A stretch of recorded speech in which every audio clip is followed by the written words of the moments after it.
Halo semuanya, di video kali ini aku akan bahas satu saham yang di-request oleh penonton, yaitu saham ARTO atau kita bisa baca ARTO ya. Dengan nama perusahaan yaitu Bank Jago. Mungkin teman-teman investor saham mengenal Bank Jago pada masanya ya, pada waktu harga sahamnya melompat sangat tinggi. Tapi sekarang mungkin sudah ditinggalkan ya. Tapi aku akan apa namanya ya, membantu teman-teman yang request analisa saham Arto.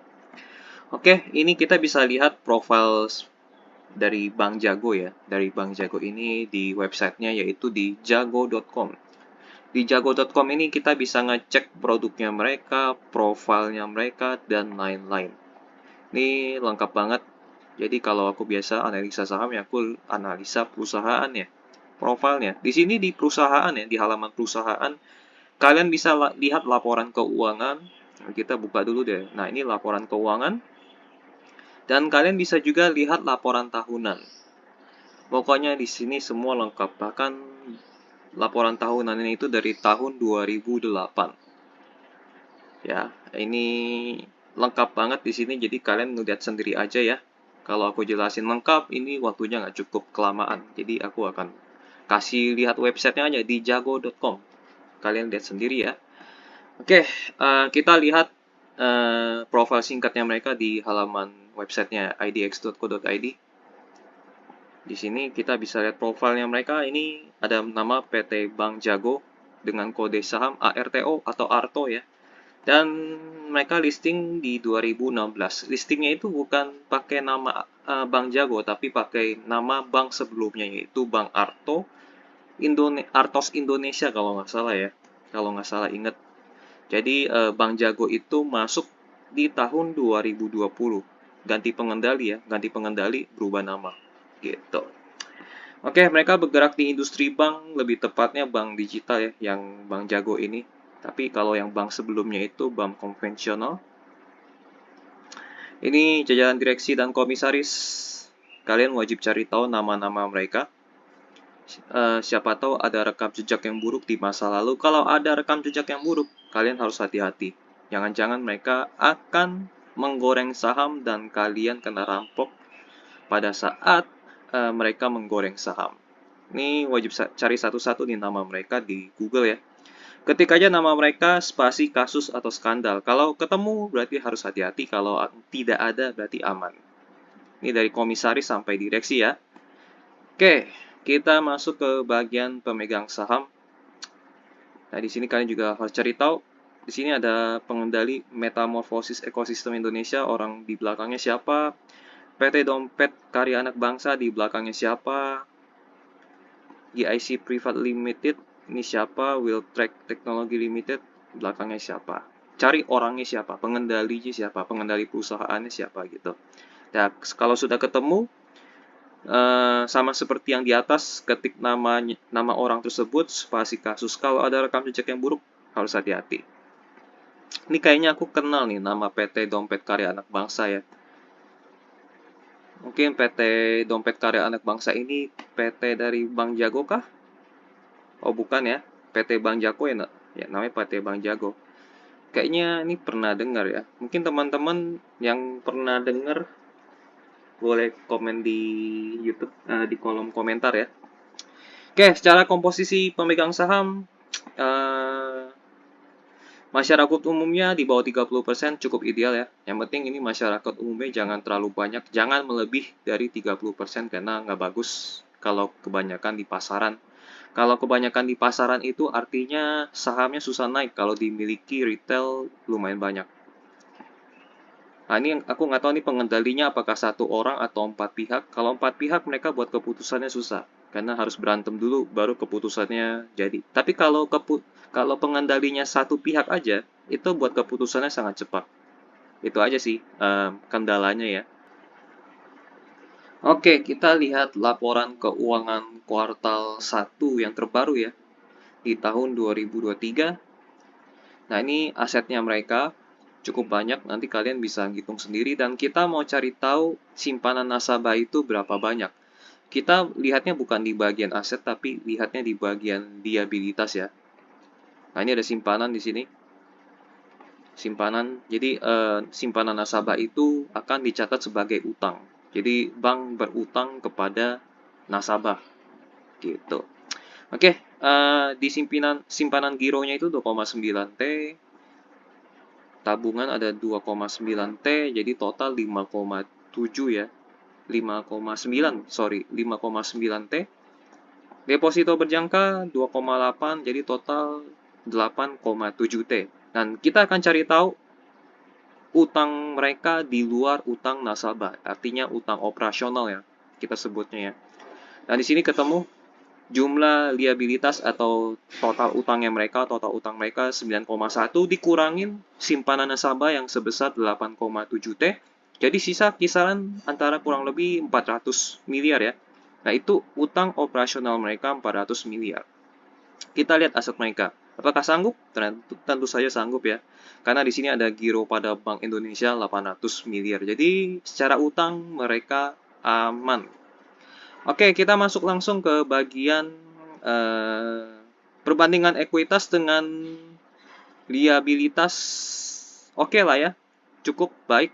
Karena ini kita ilangin di bagian nasabah ya. Nasabah kan totalnya 8,7 dan sisa 400 miliaran kan. Dan sementara itu ekuitas mereka 8,2 T. Jadi itu jauh banget, jumlah ekuitasnya lebih besar, jadi otomatis lebih bagus.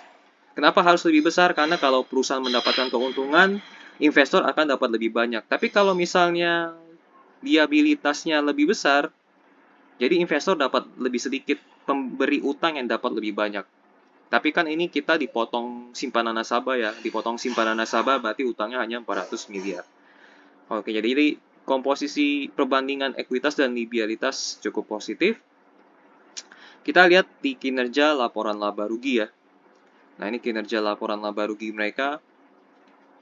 Nah, ini ada pendapatan bunga, pendapatan syariah, dan mereka baru masuk syariah di tahun 2022 ya kalau nggak salah ya.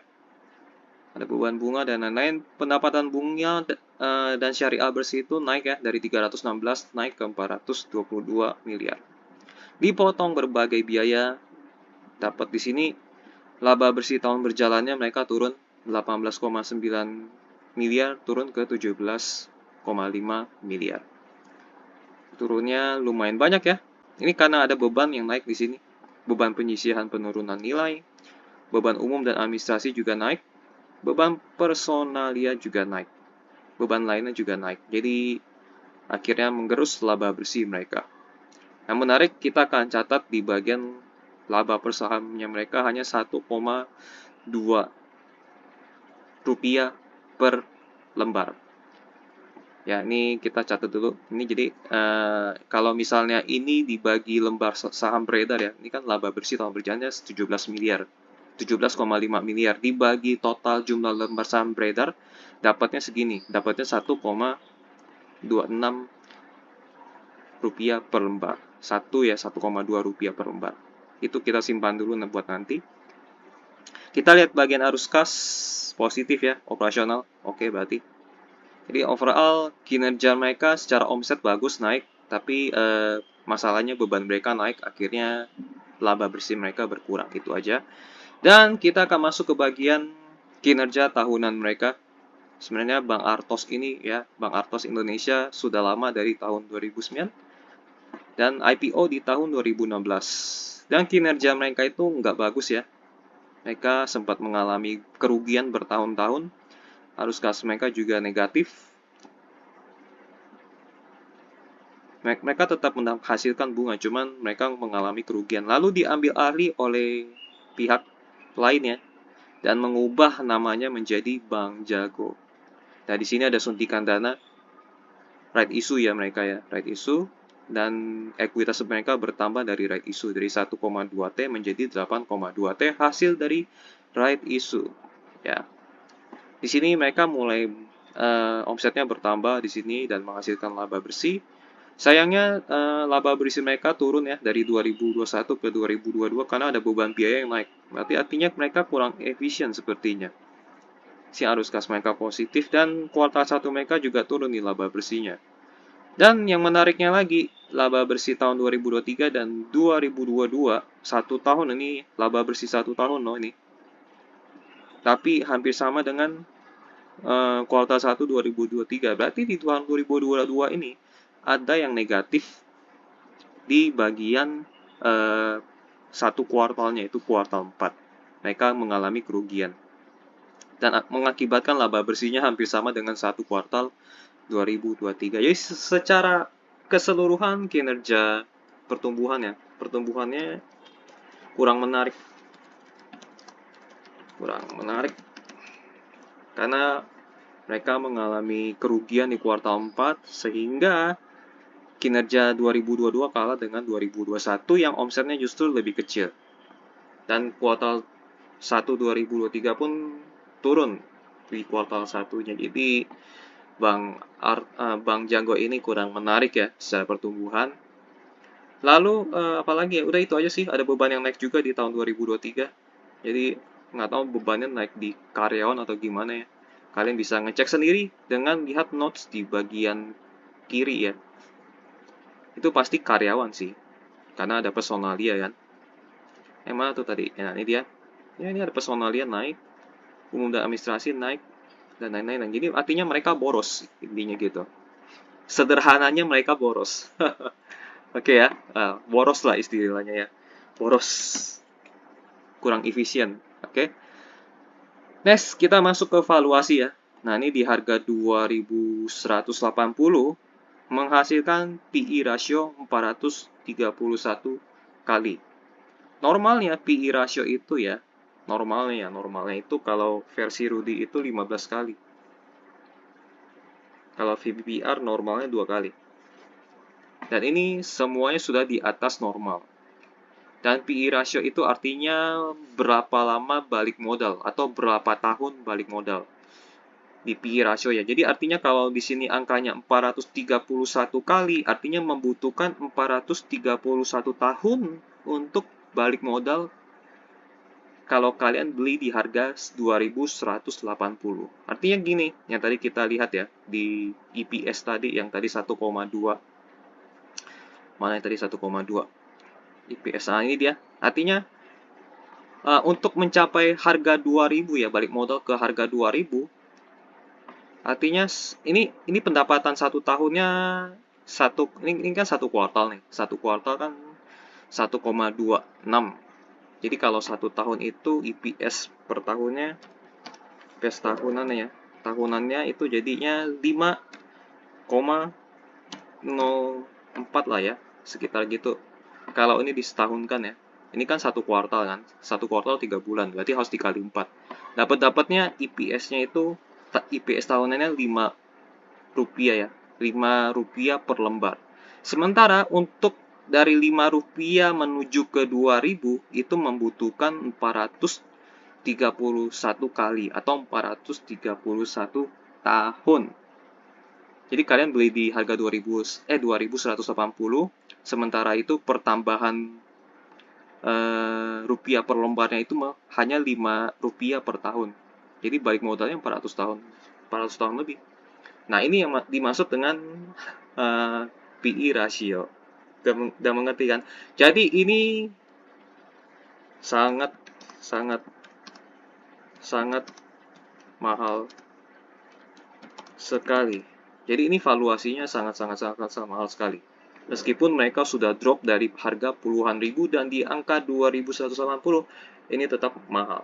Karena kinerja laba bersih mereka membutuhkan waktu 431 tahun untuk balik modal. Nah, bagaimana caranya biar valuasi mereka menjadi murah? Gampang sih sebenarnya. Cukup ini laba bersihnya itu di atas 200 ya. Bukan 200 ini ya, bukan 200 miliar di tepatnya. 200 M lah, lebih gampang ya. 200 miliar. Jadi kita ini aja deh, samain aja dengan angka yang di atas 200 miliar. Ini kan 17 miliar. Ini terlalu kecil, ini butuh minimal 200 miliar agar PE ratio ini turun. Nah, apakah Bank Jago ini sanggup untuk bikin laba bersih mereka menjadi 200 miliar per tahun ya? minimal ya. Nah, ini bisa jadi murah. Tapi kalau misalnya laba bersih mereka masih segini ya, belasan ribu ya, ini akan tetap menjadi bank yang sangat mahal. Jadi kuncinya di sini kalau kalian mau masuk di Bank Jago, pastikan laba bersih mereka minimal 200 miliar per tahun. Gitu. Secara valuasi sangat mahal sekali. Oke, next. Nah, ini presentasi mereka public expose atau paparan publik. Mereka lakukan di 14 September 2022. Kita lihat apa yang akan mereka presentasikan. Oke, ini sejarah. Ini Gojek. Ternyata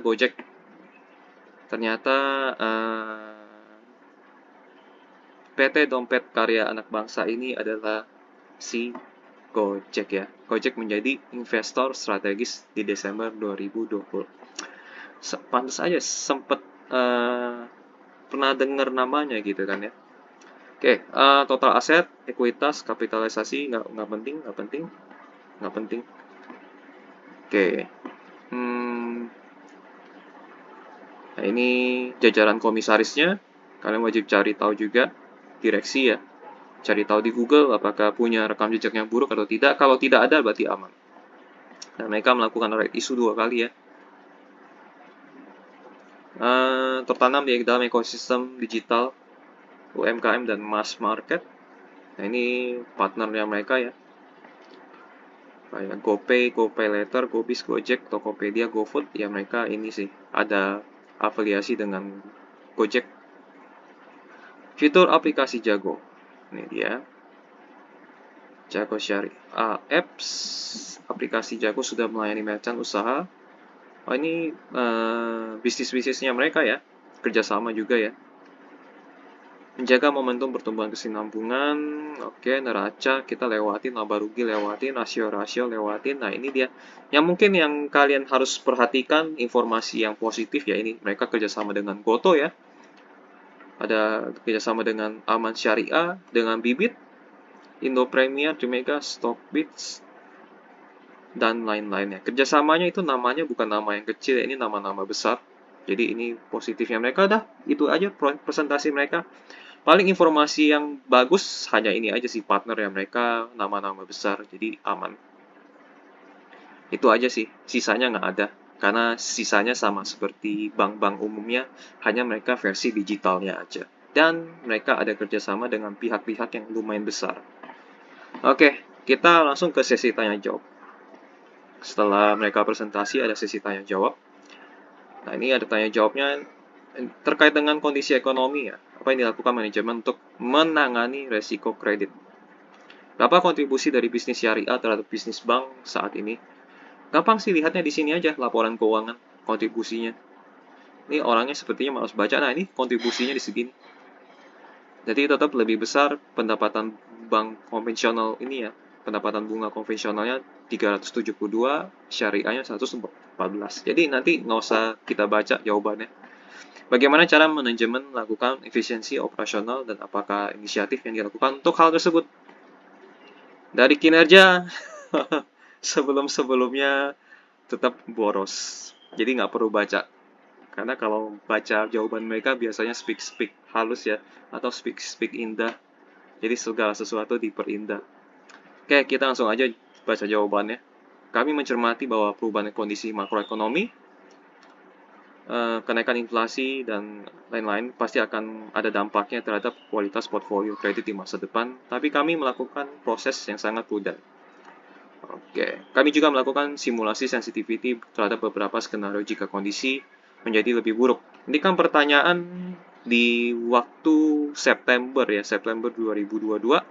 Dan kita di hari ini ya, di bulan Mei 2023, banyak bank-bank konvensional mencetak laba yang fantastis. Itu benar-benar fantastis laba dari bank konvensional. Sementara Bank Jago omsetnya naik, hanya saja laba bersih mereka kurang fantastis karena ini boros. Itu aja sih masalahnya mereka ya. Dan yang diperkirakan ada resesi segala macam nggak terjadi ya. Tentunya kami juga mencermati, jadi kita lewatin aja. Ya 20%. Efisiensi dengan cukup menekankan efisiensi operasional sebanyak-banyaknya. Ini kayak jawaban mereka udah nggak ada artinya ketika kita lihat laporan keuangan mereka ya. Beban mereka naik segala macam, itu bukan efisiensi sebenarnya. Jadi beban mereka jadi justru naik. Jadi nggak ada efisiensi sebenarnya. Karena masih awal dalam menerapkan efisiensi digital ini. Belanja modal yang besar. SDM kami juga kebanyakan memang hanya ada di kantor di pusat yang fokus membangun fitur dan layanan digital. Ya, ini boros. Jadi ini speak indah yang seperti aku bilang tadi. Oke, selanjutnya. Kredit Bank Jago selama 1 tahun terakhir naik signifikan. Terbesar dari segmen apa? Nah, ini pertanyaan bagus. NPL sebesar 2,7%, berapa kontribusi dari new booking pasca menjadi bank digital? NPL itu artinya kredit macet ya, atau kredit bermasalah lebih tepatnya. Jadi kalau misalnya kredit bermasalahnya tinggi, bank itu cukup bahaya. Batasnya sekitar berapa? Aku lupa, mungkin sekitar 3% atau 4% ya. Semakin tinggi semakin berbahaya bank. Jadi mereka akan nombok kalau misalnya banyak kredit macet. Bagaimana penerapan manajemen risiko kredit yang dilakukan oleh Bank Jago? Mengingat Bank Jago banyak menyalurkan pinjaman kolaborasi dengan e-commerce dengan tiket size kecil tanpa jaminan. Nah, ini bahaya nih. Kalau ini nggak ada jaminan lalu kredit macet intinya naik, ya ini kayak oh ini Bank Jago nih. Kredit Bank Jago saat ini berasal dari kredit konvensional kira-kira 73%. Oh, oke. Ini dari sisi pembiayaan melalui joint financing dan channeling kepada partner kami, yaitu multi finance company dan juga peer-to-peer lending. Ada juga yang konsumtif lewat peer-to-peer multi finance, tapi ada juga yang sifatnya produktif melalui peer-to-peer lending kalau syariah semuanya produktif. Jadi ini yang kerjasama tadi ini ya, ini ya tadi kita lihat ada semacam multi finance juga ya. Nah, ini Kredit Pintar, BFI Finance, Vindaya, Radana, Home Credit, Karsam, dan lain-lain ini. Dan 19 other lending partners. Jadi mereka meminjamkan ke perusahaan lebih tepatnya. Bukan ke orang pribadi. Mungkin orang pribadi ada, cuman mereka fokusnya ke perusahaan ya. Jadi kalau misalnya perusahaan-perusahaan ini macet kreditnya ya Bang Arto itu juga sih. Tapi ya mereka, aku rasa mereka akan ini ya due diligence ini mereka ya partner mereka ya. Terkait MPL untuk saat ini kontribusi dari new booking itu sekitar 70-80%, sisanya dari legacy loan. Oh, lumayan banyak ya yang nasabah baru. Bukan nasabah, konsumen baru. Porsi legacy loan saat ini memang sangat kecil dibandingkan pada saat diakuisisi karena Bank Artos pada saat awal memang size-nya sangat kecil. Hanya 200-300 miliar. Kami coba clean up dan beberapa masih ada yang masih tertinggal sebagai NPL. Dan kami sudah melakukan pencadangan secara penuh. Sekitar 80% berasal dari kredit yang berasal dari pasca kami menjadi bank digital. Sisa kredit macet atau kredit bermasalah ada ya dari Bank Artos sebelumnya. Yang kami lakukan ini yang nomor 3 ya. Nah ini nih, bagaimana mereka memitigasi resiko kredit macet atau kredit bermasalah. Yang kami lakukan beberapa tahapan. Pertama dalam pemilihan partner. Nah kan mereka pasti melakukan pilih-pilih partner. Kami mencermati riwayat portfolio calon-calon partner, dari situ melihat mana yang kami paling cocok dalam kerjasama berdasarkan track recordnya dalam menangani portfolio bermasalah. Kedua, kami juga menentukan risk appetite Bank Jago sehingga tidak 100% dari portfolio partner kami akan kami biayai. Dan ini juga sesuai dengan profil risiko yang sudah kami tentukan sebelumnya. Ketiga, secara berkala kami juga selalu berdiskusi dengan partner sehingga kami dan melakukan vintage analysis agar kami secara cepat bisa melakukan perubahan kepada risk appetite atau parameter kami. Dengan langkah-langkah yang kami lakukan sampai saat ini. Oke, artinya mereka pilih-pilih partner ya. Jadi mereka nggak sembarangan, itu caranya mereka. Kenapa perusahaan mengurangi jumlah kantor cabang? Padahal kebanyakan customer sangat membutuhkan jasa. Nah ini ya. Sejak awal Bank Jago tidak punya banyak cabang dan kami merasa saat ini sudah masih cukup dengan 4 cabang. Kalau terkait dengan penarikan ATM, sebenarnya nasabah kami bisa menarik dananya di semua ATM dan biayanya gratis. Oke. Ini ya masalah ini ya. Ya efisiensi lah, boros lah kalau banyak cabang. Kan bank digital mereknya. Kenapa Bank Jago hanya mengandalkan layanan digital dan kenapa tidak mengandalkan layanan offline seperti smart bands atau digital lounge? Kedepannya akan seperti apa? Digital murni atau seperti apa?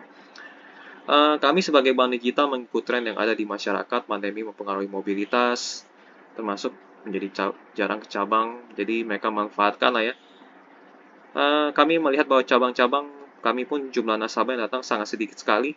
Yang jadi cost-nya lumayan mahal ya. Jadi kami akan konsisten dengan yang kami lakukan saat ini. Jika ada kebutuhan tunai sehari-hari, maka bisa menggunakan ATM untuk kebutuhan tunai dalam jumlah besar. Tentu bisa kami layani di cabang. Oke. Oke. Ini masalah nih. Tapi oke lah ya. Tolong dijelaskan skema kerjasama dengan Goto terkait layanan kredit dan pembayaran yang rencananya akan launching sebelum akhir tahun 2022. Apakah Bank Jago ada rencana untuk launching produk perbankan yang bekerjasama dengan PayPal ke depannya mengingat PayPal sudah menjadi investor Gojek sejak tahun 2020 namun belum ada produk dari Goto yang bekerja sama langsung dengan PayPal. Oke, good question. Saat ini sebenarnya terkait kerjasama layanan pembayaran dengan Goto sudah jalan dengan cara menyambung akun GoPay ke rekening Bank Jago. Jadi menyambung ya. Kalau dari sisi Tokopedia kami akan luncurkan di kuartal 4 2022. Kalau dalam pembayaran dengan Goto kami memang sudah integrate karena bisa buka rekening Jago di Gojek. Terkait pendanaan untuk Goto, kami sudah meluncurkan Goto Pay Later cicil untuk nasabah-nasabah Tokopedia. Dan kami yang memberikan pendanaan GoPay juga sudah menjadi default payment utama di Tokopedia. Kalau Goto disambungkan dengan Jago, maka kami juga sudah hadir sebagai payment option di Tokopedia. Oke ya, ini teknikal banget sih sebenarnya. Tapi intinya kita udah tahu mereka sudah bekerja sama secara dari sisi produk ya. Mengenai PayPal itu pihak Goto yang lebih mengetahui, tetapi saat ini memang kami belum ada rencana khusus untuk melakukan kerjasama dengan PayPal untuk melakukan payment. Kalau memang ada arahan dari Goto untuk kerjasama dan searah dengan kami, tentu kami terbuka untuk kesempatan tersebut. Intinya sekarang belum ada. Bisnis model bank digital seharusnya bisa menurunkan BOPO, meningkatkan traction yang tinggi. Apa kiat Arto atau Jago untuk menekan BOPO yang saat ini 69% agar bisa rendah lagi dan meningkatkan NIM ya, CASA dan fee-based income serta mengulangi NPL ya. Segmen mana yang difokuskan? Bisnis kami pasti BEPO akan menurun kalau lihat dari cost to income ratio kami itu sekarang mencapai 69%, padahal tahun lalu masih 120%. Jadi memang masih memerlukan waktu untuk Bank Jago bisa mencapai skala ekonomis yang maksimal. Mencapai skala ekonomis sudah bisa dilihat dari kuartal 3 2021, di mana kami sudah mencapai break-even point dan tidak mencatat rugi lagi. Dalam 3 tahun 4 ke depan, kami yakin akan ada penurunan cost to income ratio yang signifikan dari tahun ke tahun sampai mencapai steady state di level 30-35%. Jadi memang aset dan liabilitas kami harus dikembangkan lebih besar dan juga NIM dan CASA juga agar BOPO bisa turun terus. Kami juga berencana ada fee-based income untuk menurunkan BOPO ya. Contohnya seperti dari Wealth Management Product. Ini semua bisa membantu mendorong omset dan laba akhir kami. Dalam hal mengurangi NPL ya, kami rasa bukan mengurangi tapi mengelola NPL sesuai dengan risk appetite kami. Tidak mungkin suatu bank itu tidak punya NPL, benar sih. Karena kalau tidak ada NPL pasti pembagian kredit bank itu sangat terbatas. Iya benar. Jadi karena saking pilih-pilihnya karena saking ingin menekan kredit bermasalah, akhirnya pilih-pilih, akhirnya jumlah kreditnya jadi bermasalah. Tetap memang harus ada NPL, cuman dikelola lah lebih tepatnya. Jadi kita harus menjaga NPL sesuai dengan rasio-rasio yang sudah kami sesuaikan dengan risk appetite Bank Jago. Karena ini ada hubungannya dengan NIM, makin tinggi ini semakin tinggi juga NPL atau LAR-nya. Tapi yang paling penting adalah kami harus tetap bisa mendapatkan return yang sehat. Oke. Apakah Goto Pay Later Partnership dapat boost loan Bank Jago? Ada estimasi berapa kontribusi pada tahun ini dan 2023? Nasabah 3,9 juta per Agustus 2022 diperkirakan bisa sampai berapa hingga akhir tahun. Goto Pay Later cicil memang produk baru dari GoPay bekerjasama dengan Tokopedia untuk fasilitasi customer ke Tokopedia. Sudah cukup baik, kontribusinya bisa dilihat dari 1-2 bulan ke depan setelah melihat respon masyarakat. Kami perkirakan 5-6 juta nasabah pada akhir tahun ini. Tahun ini maksudnya 2022 ya. Oke. Mereka nggak bilang ada push dari Bank Jago ya. Mereka hanya kerjasama tentang GoPay aja dan Tokopedia. Tapi mereka tidak menyebut soal Bank Jago. Oke, bagaimana skema kerjasama dengan Goto dan Gobis? Apakah Bank Jago membuka smart branch di tahun ini atau tahun depan? Mengapa?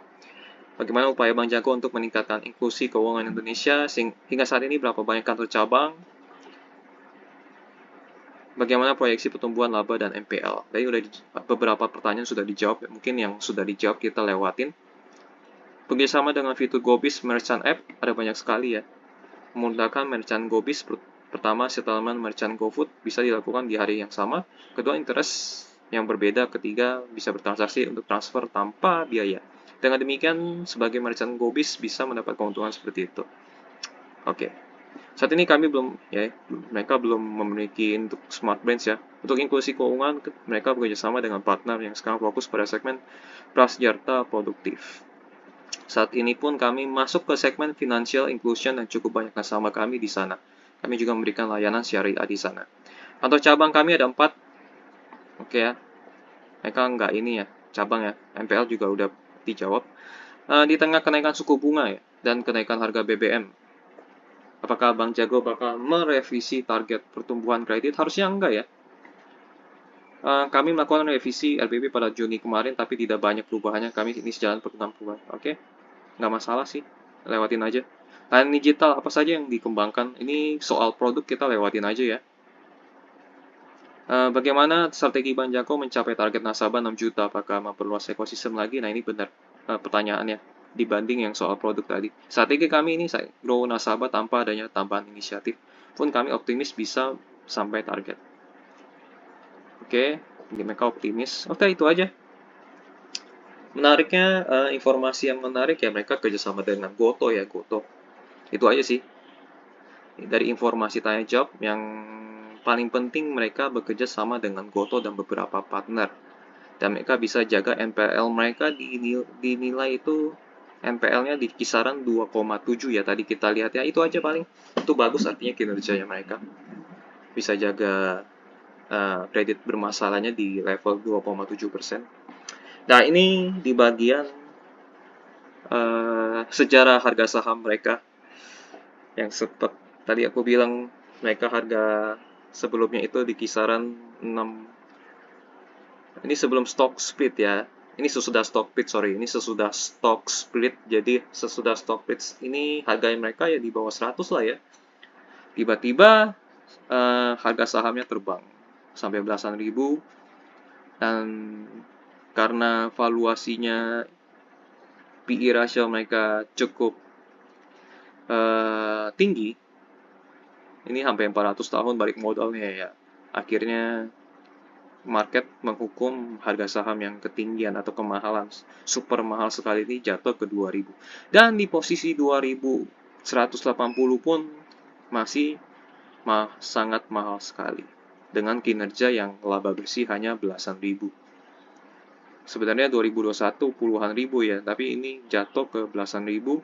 Nah, apakah 2023 ini masih belasan ribu lagi? Kita lihat nanti. Tapi posisi sekarang mahal sekali. Oke ya. Jadi masih bisa turun lagi nggak? Oh, tentu saja masih bisa kalau kinerja mereka masih buruk. Dan ini, ya kalau kinerja laba mereka masih buruk, ini masih bisa drop lagi sampai ke mungkin di bawah 1000. Jadi hati-hati aja. Yang beli di 11.000 atau belasan ribu, itu udah pasrah sih sebenarnya. Kalian nggak usah lihatin Arto lagi, kalian cari saham yang lain aja udah.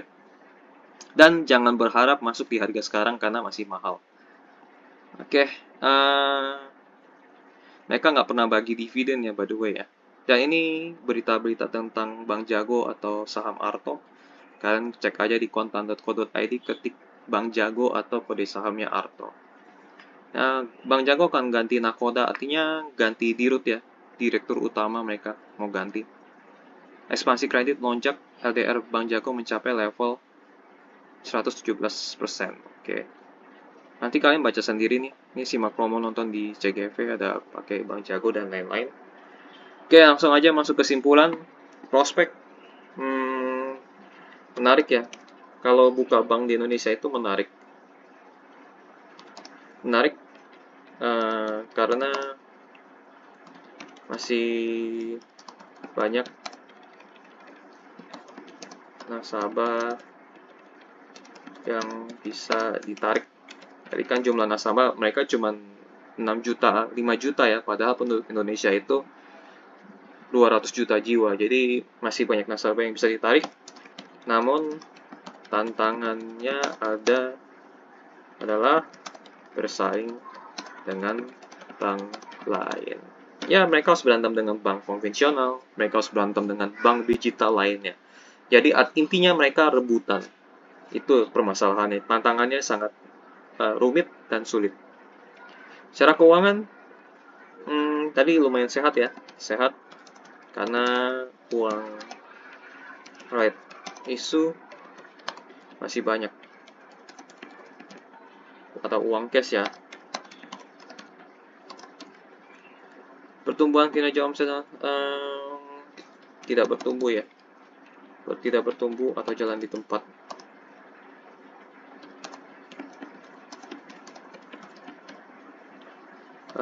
Laba turun justru ya. Laba turun, omset naik. Tapi yang kita butuhkan adalah laba harus naik. Yang penting laba harus naik, bukan turun. Oke, valuasi sangat mahal ya. Untuk kinerja tahun 2022 itu sangat mahal. Dividen tidak pernah. Investasi tentu saja karena mahal, mau jangka pendek, mau jangka panjang, tidak dua-duanya. Oke ya. Penutup, selalu ingat untuk taking profit ya kalau kalian beli saham lain, terus sudah untung dan mencapai target, taking profit. Kebanyakan orang tidak taking profit karena mereka nggak menentukan target. Justru menentukan target itu lumayan penting agar kalian bisa jual untung. Kalian nggak jual untung, kalian akan mengalami kerugian. Contohnya ini. Ya, ini udah terbang sampai belasan ribu kan, terbang. Terus kalian nggak taking profit karena kalian tidak menentukan target. Lalu harganya jatuh, kalian pikir oh nanti bisa baik lagi, naik lagi. Justru tambah turun. Nah itu. Jadi satu saham belum tentu bisa akan naik selamanya. Oke ya. Jadi baik lagi untuk saham Arto ini atau Bang Jago ini untuk saat ini tidak layak diinvestasikan karena valuasinya mahal. Ya, valuasinya sangat mahal. Ini butuh 400 tahun untuk balik modal.